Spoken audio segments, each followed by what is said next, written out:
Aujourd'hui à l'émission, la version la plus performante du RX de Lexus, le 500H 2024.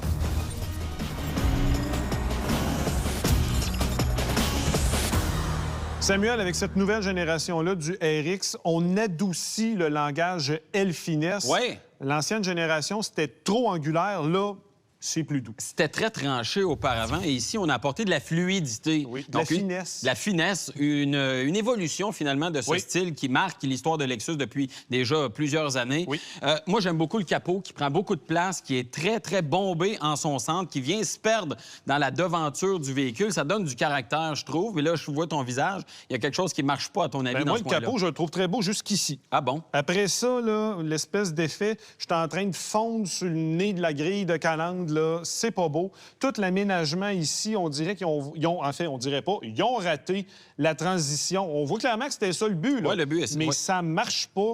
Mettez ça ici noir. Déjà là, ça va bien un peu plus, mais je trouve ça d'une laideur incommensurable. Bien, moi, j'aime ça. J'aime le fait qu'on a voulu se distinguer un peu des autres véhicules Lexus qui ont une grille pleine. Si on veut, là, on a une approche progressive qui aurait pu être un peu plus progressive, là, si on veut, notamment dans le coin où il y a le logo Lexus. Là, on aurait pu y aller un peu plus, avec un peu plus de détails. Mais il reste que je trouve que ça donne au RX une apparence qui, lui, est propre. Outre ça, oui, je dois consentir que la forme des blocs optiques, quand même assez technologique, et le reste du pare-choc, quand même, c'est mieux habillé. Bon, on a un groupe d'options sur notre véhicule qui vient avec des phares à triple faisceau, directionnels, avec un feu qui va projeter sur le côté quand on tourne. Donc, des phares qui sont très technologiques, qui éclairent très bien le soir venu. Et tu l'as bien dit dans le bas, l'apparence F-Sport qui vient de série avec la version 500H vient avec justement des ouvertures de chaque côté, des détails quand même assez prononcés. On a éliminé le chrome aussi. Les accents de couleur sont en noir lustré. On le voit à l'avant, on le voit sur les coffrets de rétroviseur, longeron de toit,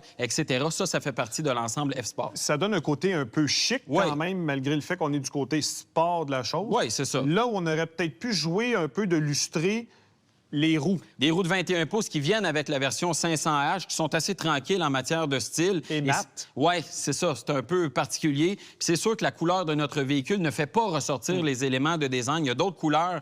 Un cuivre anodisé qui est assez particulier en matière de design. Je trouve que ça mettrait encore plus en valeur le design du véhicule. Une des choses que les Allemands ont compris au fil des années, c'est la question des proportions. Oui. C'est un art qu'ils maîtrisent très bien, mais un petit peu moins du côté de chez Lexus avec le porte-à-faux à l'avant qui est gigantesque. Oui, très long parce que la roue est vraiment rapprochée de la portière et devant la roue, il y a vraiment une grosse portion. Ça fait des proportions un peu particulières, mais c'est malheureusement une contrainte technique de la configuration mécanique du véhicule avec un moteur transversal. Donc, vraiment, c'est comme imposé, si on veut, dans le design. C'est pas plus beau. Non, c'est ça. Ça donnerait peut-être une approche un peu plus luxueuse si on avait des proportions inversées. Donc, moins d'espace devant la roue et plus d'espace jusqu'à la portière. Du moins, c'est ce que les Allemands font. Oui. Sur le côté, il y a un élément qu'on reconnaît tout de suite de l'ancienne génération, et c'est la fenestration à la custode. Oui, effectivement, qui coule, si on veut, vers l'arrière avec une applique chrome fumé, dans le cas de cette version-là, qui s'élargit vers l'arrière. C'est plus raffiné que l'ancien modèle, qui était plus carré, plus tranchant, si on veut. Bon, on aime ou on n'aime pas. Moi, je trouve que ça va bien avec le véhicule parce que c'est une caractéristique qui lui est propre. On trouve ça nulle part ailleurs. Mais c'est vrai qu'avec le coup de fouet dans le bas de la portière... C'est là que l'espèce d'effet de croisement des lignes, moi, l'œil, je suis moins sûr. Ça, j'aime moins ça. Mais à la longue, on comprend un peu le design du véhicule, mais sur le coup, c'est ordinaire. Mais il reste que ça n'a peut-être pas la prestance qu'on aurait du côté des constructeurs allemands en matière de design. Effectivement. À l'arrière, le feu unique qui traverse le véhicule d'un bord à l'autre, très similaire à ce qu'on trouve du côté du NX. Donc, une approche qui s'harmonise avec le reste de la gamme. On a éliminé le logo Lexus pour le remplacer par des lettres. Et encore une fois, on a amoindri l'excès de l'ancienne génération où on avait des découpures. Là, c'est vraiment beaucoup plus fluide. Oui, parce qu'il y a une espèce de redondance du sablier qu'on a à l'avant, à l'arrière, là, de cette façon-là, mais on l'a adouci ici. Et on a adouci également la ligne à l'arrière avec l'absence d'essuie-glace qui est camouflée en dessous de l'aileron. Donc, ça permet justement d'avoir une apparence un peu plus épurée à l'arrière. C'est ma portion préférée à l'arrière, personnellement. Si c'est pas du F-Sport, ça ressemble à quoi? Bien, on a une approche un peu plus classique, évidemment, avec des pare-chocs qui vont être moins sportifs dans leur présentation. On n'aura pas ces genres de grilles, fausses grilles de sortie d'air. Même chose chose à l'avant. On va retrouver un peu plus de chrome sur la carrosserie, des roues qui vont être plus brillantes dans leur design. On peut choisir l'approche stylistique qu'on veut avec ce véhicule-là en fonction des versions et des groupes d'options qu'on veut avoir. C'est quand même assez complexe, mais il y a du choix pour à peu près tout le monde. Bon, ça, c'est une bonne nouvelle. Évidemment, comme d'habitude, qualité de l'assemblage, de la finition et de la peinture. Pour la peinture, c'est plutôt ordinaire parce que si on parle d'épaisseur, par exemple, c'est la plus mince qu'on a vue jusqu'à présent dans cette saison-ci de RPM. C'est pas flatteur. Non, ça. et on a une marque de luxe, là. On est en droit de s'attendre à une meilleure qualité de ce côté-là. Pour ce qui est de l'assemblage, c'est pas si mal, mais c'est vraiment au niveau du pare-choc à l'avant que ça fonctionne pas. C'est vraiment très lâchement attaché après le véhicule. Et même la jonction entre le pare-choc et le capot, il y a eu de la vague là-dedans. Ça mériterait d'être plus resserré, considérant le statut du véhicule, mais aussi le prix qui est demandé.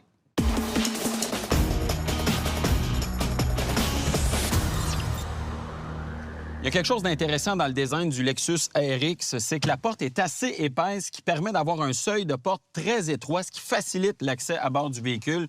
Donc, on a un beau design et on ne compromet pas l'accès à bord du véhicule. Ça, c'est quand même appréciable, mais la poignée de porte est électrique, donc il y a un certain délai entre le moment où on appuie sur le bouton et le loquet qui se relâche. Donc ça serait peut-être à améliorer. En position, on a des sièges qui sont de bonne qualité dans cette version-là, en ce sens qu'on a une belle finition, un cuir de bonne qualité. On a de l'Alcantara aussi qui nous maintient bien en place. C'est une version F-Sport, donc c'est pour ça qu'on a ce type de matériaux. Moi, j'ai un très bon support pour les jambes. Même chose pour le dos, c'est assez prononcé. Pour les épaules également, mais les personnes de plus grand gabarit trouvent les sièges plutôt inconfortables parce qu'ils sont trop cintrés. Donc, c'est vraiment un élément à considérer quand on magasine ce véhicule-là. Ils sont chauffants, climatisés à l'avant, à réglage électrique, mais c'est plutôt conservateur. Pourquoi ne pas avoir, par exemple, des renforts ajustables pour les jambes, pour le dos, des sièges à plus de réglages? On en a seulement 10, donc on pourrait avoir un peu plus d'options, comme l'offre la concurrence par ailleurs. Le volant est présenté de belle façon avec plusieurs textures, du cuir perforé, du cuir lisse, des inserts en aluminium satiné. Je trouve que c'est réussi de ce côté-là. Ce qui marche moins, ce sont les commandes qui sont sur le volant. Elles sont tactiles et vous voyez, je dois mettre mon doigt pour regarder dans l'affichage tête haute la commande qu'on veut exécuter. Donc, ça demande un niveau de concentration et on peut en plus changer le fonctionnement de ce bouton-là avec un autre bouton qui est en dessous. Donc, c'est un peu complexe. Ça demande vraiment une période d'adaptation. Instrumentation maintenant composée d'un seul écran de 7 pouces, plutôt petit considérant le niveau d'équipement du véhicule. On a de part et d'autre le niveau d'essence et la température moteur, mais on n'a à peu près aucune possibilité de personnalisation. Honnêtement, ça manque. On devrait être capable de personnaliser ça et même d'avoir un écran plus grand, comme la concurrence va l'offrir. Affichage tête haute maintenant, bien présenté, bonne dimension aussi, ça fonctionne bien. Quand je me tourne au centre, bien, ce véhicule avec les groupes d'options et tout ça vient avec un écran de 14 pouces qui est positionné au bon endroit, facile d'accès, l'ergonomie est très bonne. Vous avez dans le haut tout ce qui concerne le système d'infodivertissement et dans le bas, les commandes de climatisation. Il y a des menus pour la climatisation ici. Vous avez également les commandes que vous utilisez le plus souvent. Donc, il y a un travail d'ergonomie qui a été fait pour cette interface-là. C'est pas particulièrement joli, mais au moins, pour l'ergonomie, ça fonctionne bien. Molette pour la climatisation, ça, c'est facile à régler. Console centrale, maintenant, on a un couvercle qu'on peut repousser qui donne accès à un espace de rangement qui va comprendre un chargeur par induction pour téléphone intelligent. Il demande quand même certaines contorsions pour y placer le téléphone et en plus, il n'est pas ventilé, donc il y a un risque de surchauffe pendant la recharge. Un peu d'espace de rangement du côté droit et un peu plus vers l'arrière, on a du côté gauche de la console ce qui concerne la transmission mode de conduite, assez bien intégré. Porte-gobelet, dont celui d'en avant, qui est à hauteur réglable, donc peut accepter plusieurs types de tasses. Et pour ce qui est de la coudoir centrale, à la bonne hauteur pour favoriser le confort. Et on peut y avoir accès des deux côtés, donc c'est pratique pour le conducteur et le passager. Espace de rangement dans les portières, c'est assez caverneux. C'est pas pire pour ce qui est du coffre à gants. Mais dans la console, j'ai l'impression qu'on aurait pu maximiser un peu cet aspect-là pour donner un peu plus de solutions de rangement, sans toutefois entraver le côté luxueux à bord du véhicule, parce que ça, je trouve que c'est réussi. Regardez, par exemple, les portières qui se poursuivent dans le tableau de bord. On a du jeu aussi avec les différents matériaux, de l'Alcantara, du cuir rouge aussi, qui est pas trop frappant comme couleur. C'est un rouge assez modéré. Je trouve que ça va bien avec le niveau de luxe à bord du véhicule. On a aussi différents appliques un peu partout. Je trouve que c'est bien, mais on gagnerait à avoir un peu plus de couleurs, par exemple, parce que dans le cas de la version F-Sport, on a le choix de l'intérieur rouge ou de l'intérieur noir, mais dans le cas de d'autres versions, on a également un intérieur de couleur beige qui vient donner un peu de vie à bord du véhicule. Pour ce qui est de la qualité de finition et des matériaux, c'est impeccable, c'est bien réalisé. Et un mot en terminant sur la chaîne audio Mark Levinson à 21 haut-parleurs qui vient avec un groupe d'options dans cette version-là. Qualité sonore qui est franchement très bonne.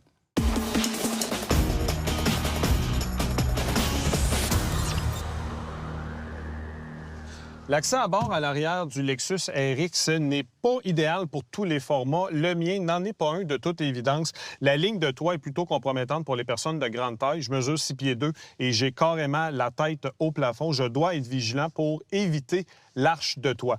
Personne de petite taille, évidemment, ce ne sera pas un problème, d'autant plus qu'on a un bon accès au niveau des pieds. Donc, ça, c'est à prendre en considération. Une fois ici sur la banquette, vous allez découvrir un siège qui est, somme toute, assez confortable. La base est suffisamment longue, bon appui aussi. Même chose au niveau du dos et le dossier est gérable électriquement. Donc, ça, c'est une caractéristique de luxe qui est, somme toute, assez intéressante. Et ça va vous permettre, en vous couchant un peu plus, de vous libérer un peu plus d'espace pour la tête. Mais là, je vous dirais que vous ne serez pas tout à fait confortable.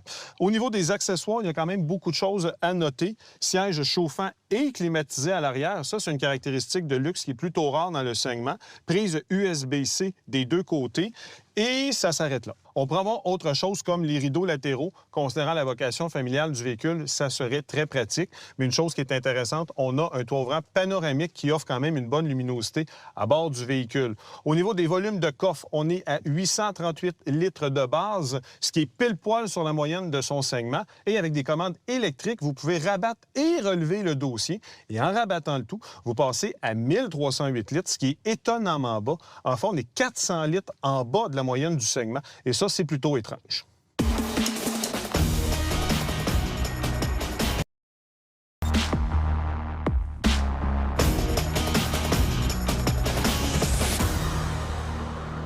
Nous sommes de retour sur la piste de Charlevoix et pas avec n'importe quoi, Samuel.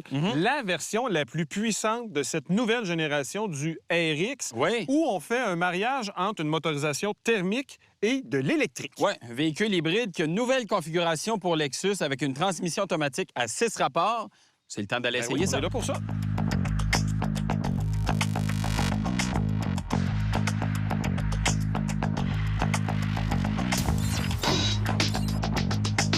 Samuel, ce que j'ai hâte de voir, moi, c'est l'interaction entre le moteur thermique et la motorisation électrique, parce qu'on a deux moteurs électriques à bord du véhicule. Oui, un à l'avant, un à l'arrière. Pour maximiser la performance, on met évidemment le mode sport, ce qui fait démarrer automatiquement le moteur thermique. Donc, on sent que le véhicule est prêt, une performance. Je suis en drive et je mets le pied au plancher.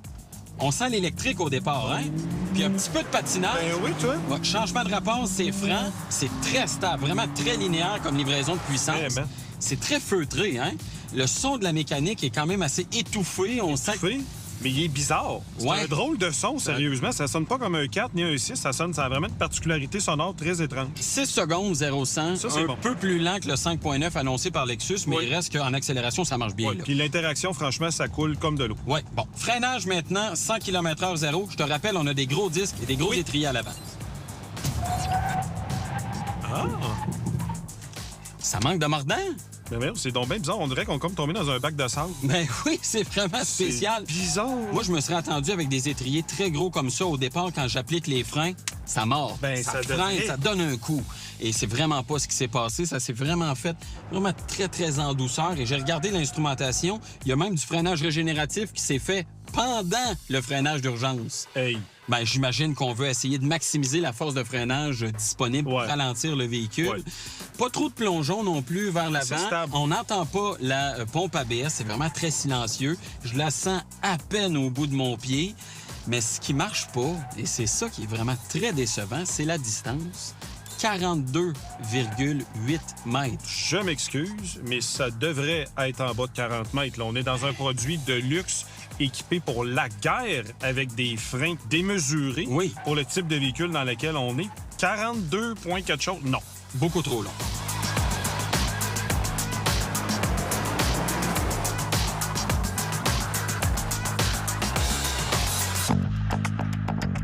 Historiquement, les véhicules Lexus n'ont jamais été des produits très, très dynamiques en conduite. C'est vrai. Mais là, on a une nouvelle approche, notamment avec les suspensions et le rouage. Suspension adaptative qui est plus ferme en mode sport et rouage Direct 4 qui va distribuer la puissance pour améliorer le comportement routier.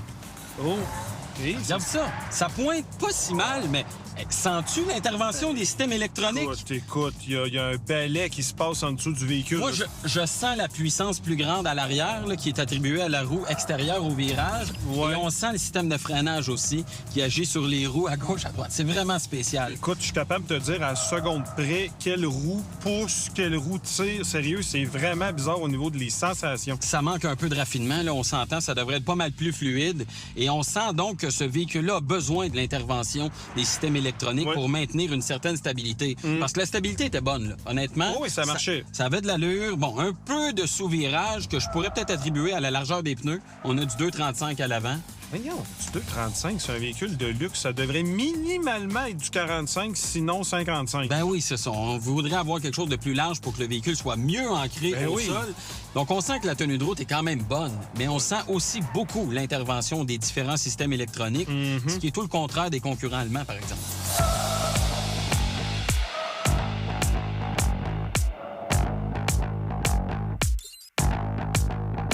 Le fait que le véhicule ait un meilleur comportement routier que la précédente génération, ça me donne espoir pour l'épreuve d'évitement d'obstacles. On a un bon rouage d'entraînement. C'est peut-être les freins et les pneus de qualité plutôt ordinaire qui vont me laisser tomber. Là, ça peut aller d'un bord comme de l'autre. Le RX est construit sur la même plateforme TNGA que Sienna et Highlander du côté de chez Toyota. Et on a tous le souvenir assez pitoyable avec l'évitement d'obstacles. Mais il y a 2 ans, le NX, lui, avait bien performé. On va voir ce que ça dit avec le RX. Et là là. Et... Ouh! Beaucoup de survirage au 2e braquage. J'ai perdu mes freins. La dernière portion, j'ai perdu carrément les freins. Malgré le fait que quand j'ai appliqué les freins initialement et que j'ai braqué, j'ai gardé quand même une bonne force de freinage, un bon contrôle sur le véhicule. Quand j'ai rebraqué vers la droite pour longer la ligne de compte qui est à ma droite, justement, j'ai senti vraiment l'arrière du véhicule qui a décroché, comme si le système de stabilité venait pas à bout de maintenir la direction que je tentais de donner au véhicule. Et c'est là que la force de freinage a été complètement relâchée, ce qui me donne une distance qui est très longue. Il a réussi à éviter l'obstacle, ce qui est une excellente nouvelle. L'évitement d'obstacles est réussi. Ça s'est vraiment pas fait de manière gracieuse et la distance est toutefois trop longue. Sam? Oui. Tu sais qu'il faut que tu freines à cet exercice-là. Je confirme que j'avais le pied au plancher. Hey! Il y a vraiment la force de freinage a été relâchée et moi, je re-questionne beaucoup le choix de pneus qui est fait sous ce véhicule-là. C'est sûr. La largeur, mais aussi la qualité des pneus. Oui, parce que clairement, tu avais un déficit au niveau de l'adhérence. Parce Absolument. que tu as quand même eu un petit mouvement, un petit tango. Oui, effectivement, l'arrière du véhicule a décroché. Bon, j'ai été capable de garder la maîtrise du véhicule. Quand même, ça, c'est une amélioration par rapport à ce qu'on a vécu précédemment. Oui. Mais il en manque encore un peu. Ça semblait très périlleux et la distance est inacceptable. Mais on a évité l'obstacle. Ouais.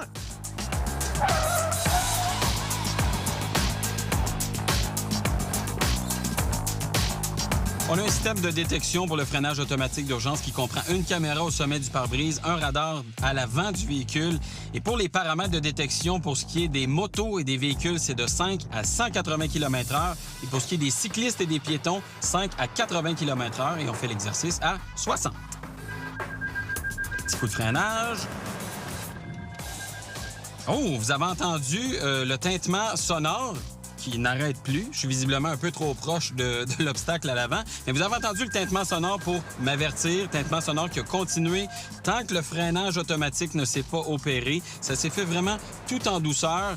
Et à la fin du freinage, c'est ce qui est bien, j'avais autant dans l'instrumentation que dans l'affichage tête haute un message pour m'indiquer d'appliquer mon pied sur la pédale de frein pour stabiliser le véhicule. Bon, l'arrêt s'est effectué quand même assez proche de l'obstacle, mais au moins, je ne l'ai pas frappé. C'est maintenant le temps d'aller sur la route avec le collier. Samuel, le Lexus RX s'est toujours distingué pour le confort sur la route, l'espèce de mollesse, l'effet cocon que l'on retrouve à bord de ce véhicule-là. Oui, c'est effectivement ce qu'on retrouvait dans les précédentes générations. Et bonne nouvelle, à mon avis, en tout cas, cette génération du RX est un peu plus resserrée partout. Donc, meilleure tenue de route, à mon avis, une direction qui est améliorée aussi, meilleure sensation de connexion, là, si je puis dire, avec la route. On se sent un peu plus groundé en bon français, plus stable comme véhicule. Okay. Et je trouve que c'est une amélioration par rapport au précédent qui était, oui, très confortable, mais nettement trop mou. Oui, en tout cas, de mon point de vue, on est encore loin de ce que les Allemands vont offrir dans le segment en matière perception de la route, là. Moi, c'est encore mou. Oui, c'est encore mou, mais c'est moins mou que la précédente génération. On a resserré un peu cet aspect-là et ça permet de rendre le véhicule un peu plus intéressant à conduire, à mon avis. D'autant plus que cette motorisation qu'on a sous le capot va donner des sensations un peu plus naturelles qu'une motorisation hybride régulière. Ouais. Parce qu'on a une automatique régulière à 6 rapports. Donc, quand on accélère, bien, on sent des vrais changements de rapport, une vraie sonorité moteur là, qui va varier en fonction de l'accélération. Ouais. Je trouve que ça donne une sensation un peu plus naturelle. Ouais. Contrairement aux hybrides du 350H, par exemple, ou même le 450H+, Ouais. qui vont râler là, pour extirper le peu de puissance qu'ils sont capables de donner. On peut pas dire que la sonorité du 500H est particulièrement mélodieuse. Non. Mais au moins, elle est quand même contrôlée vers l'extérieur du véhicule dû à une bonne insonorisation. Il y a cet avantage-là, effectivement, parce que l'insonorisation, ça demeure une force du véhicule. Autant pour le bruit du moteur que les bruits de route, c'est quand même bien contrôlé. Oui. Et on sent, en plus, quand on joue, par exemple, avec les vitres électriques, tout est vraiment programmé pour le confort. L'ouverture, la fermeture, ça se fait en douceur. Les moteurs électriques sont pas bruyants. Vraiment, c'est des détails, vous allez me dire, mais ça fait partie aussi de l'ambiance à bord du véhicule. Oui. Bon, parlant de vitres, là, visibilité extérieure, ça ressemble à quoi? Bien, visibilité, je trouve que ça fonctionne bien. Vers l'avant, bon, les piliers sont minces, rétroviseurs sur l'épaule de la portière. Vers l'arrière, c'est un peu encombré par les appuis-têtes de la banquette, mais on a un rétroviseur caméra au centre qui vient éliminer cet aspect-là. Donc, ça permet quand même d'avoir une bonne visibilité tout autour. Là, on est dans un univers qui est très feutré, de toute évidence. Est-ce qu'il y a des modes de conduite qui vont venir changer les différents paramètres au niveau des suspensions, direction et compagnie? Bon, là, on est en mode éco, favoriser l'économie de carburant, évidemment. On a aussi le mode normal ou le mode sport et le mode custom qu'on peut paramétrer comme on veut. Quand on met en mode sport, on va ressentir une suspension un peu plus ferme, direction plus ferme, livraison de la puissance aussi qui va être un peu plus incisive, si on veut, réglage de la climatisation même qui va être un peu plus intense parce qu'on n'a pas à se soucier de la consommation. Parce qu'on a plus chaud quand on est en mode sport? Je ne sais pas si c'est ça le but, mais en tout cas, la climatisation va être à sa pleine efficacité. Ah, là, tu vas me parler du rendement éco-énergétique du véhicule. On est avec une motorisation hybride, donc on doit avoir une consommation qui est quand même faible, malgré le fait qu'on a une motorisation qui est puissante. Bon, on est à 8,2 litres au 100 km. C'est plus élevé que ce à quoi je m'attendais, mais c'est un peu conséquent avec l'orientation que Lexus veut prendre avec le 500H, c'est-à-dire mettre l'accent sur la puissance, la performance, si on peut dire. Mais hélas, ça se fait au détriment de la consommation d'essence qui est pénalisée là, dans le cas présent. Si on compare, par exemple, cette motorisation-là avec des 6 cylindres qu'on va avoir du côté de la concurrence, on va peut-être consommer légèrement moins, mais sachez une chose, vous allez devoir mettre de l'essence super dans ce moteur-là. Donc ça aussi, ça augmente un peu la facture de fonctionnement.